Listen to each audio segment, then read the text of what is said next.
There's multiple ways that we can grumble. There's multiple ways that we can fight with each other. It's not just one way or the other, but Paul gets at it from every angle. Every way that you could grumble or dispute. And this word grumbling is interesting because it seems to be a reference or just an echo of what Israel did in the Old Testament. If you turn it into a verb, he uses it in 1 Corinthians 10, verse 10, where he says, don't do this.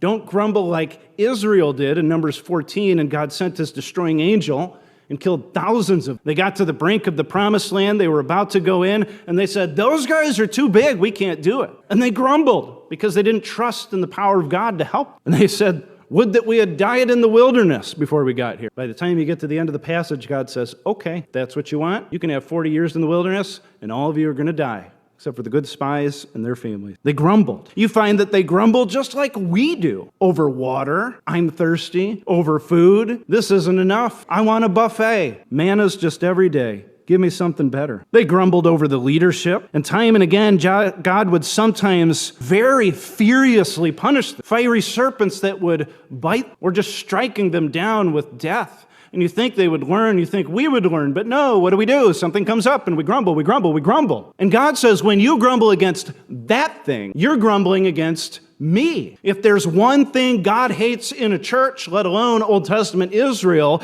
it's when he's providing for us and we grumble and we say it's not enough. I would like to be God for a moment, and I would like to have more. And God finds that to be an unholy stench in his nostrils. Those words carry up into heaven because sometimes we're loud like Israel was in our grumble. God doesn't want it.